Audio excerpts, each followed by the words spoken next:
CBI এর জিজ্ঞাসাবাদ শেষ হতেই অতীন ঘোষ সাংবাদিকদের মুখোমুখি হলেন এবং তিনি বললেন যে তার রাজনৈতিক চরিত্র সকলেরই জানা। কি বলছেন দেখুন। আরজিকরের রোগী কল্যাণ সমিতির সময় আমি যে পিরিয়ডে x officio member local MLA হওয়ার সূত্রে ছিলাম, সেই ব্যাপারে ওদের কিছু প্রশ্ন ছিল। সেই প্রশ্নগুলো ওরা কোশ্চেনার নিয়ে এসেছিল, আমি উত্তর দিয়েছি, ওরা শুনেছেন, লিপিবদ্ধ করেছেন, চলে গেছেন। এটাই ব্যাপার। নোটিশ পরশুদিন, পরশুদিন রাত্রিরে আমার বাড়িতে এসেছিল, নোটিশ এসেছিল। তার আগে ওনারা ফোন করে আমার সাথে কথা বলতে চেয়েছিলেন, কিন্তু এখন তো অনেক ফ্রড ফোন হয়, তো আমি আশা করেছিলাম নোটিশ এলে আমি কথা বলবো। তো ওরা বলছে এরকম আমরা 500-600 লোককে এরকম উইটনেস ইন্টারোগেশন করেছি, তো আপনার কাছেও আমরা এই নোটিশ পাঠিয়েছি, এটা সার্টিফিকেট উইটনেস। আমরা প্রশ্ন আপনার কাছে কয়েকটা প্রশ্নমালা নিয়ে এসেছি, আমি সেই প্রশ্নের উত্তর দিয়েছি। তারা তাদের মতো করে প্রশ্নের উত্তর নিয়েছেন।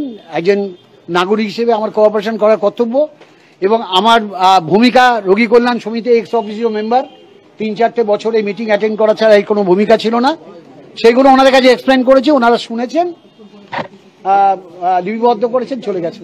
আমার বাড়িতে সিবিআই এসছে, এর জন্য আমার কোনো খেদ নেই, কারণ আমার রাজনৈতিক চরিত্র কি আপনারা সবাই জানেন।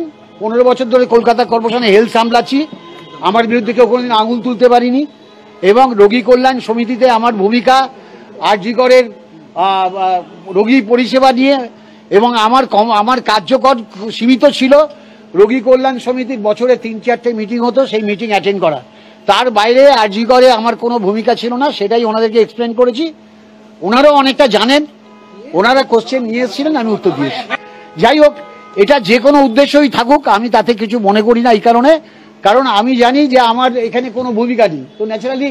আর যেটা ওরা করেছেন সেটা ভারতীয় ন্যায় সংহিতা আমি দেখেছি, এটা ওরা যে কোনো মানুষকে, এটা পুলিশ অফিসারের মানে যে কোনো পুলিশ অফিসার বা সিবিআই এর 179 BNSS ভারতীয় ন্যায় সংহিতায় যে কোনো মানুষকে ওরা যদি মনে করেন তার কাছে কোনো সাক্ষ্য গ্রহণ করবেন, তার কাছে গিয়ে কোশ্চেন করবেন, এটা করতে পারেন।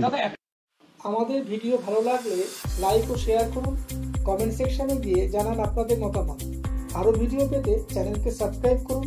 প্রতি মুহূর্তে খবরের আপডেট পেতে প্রেস করুন বেল আইকন।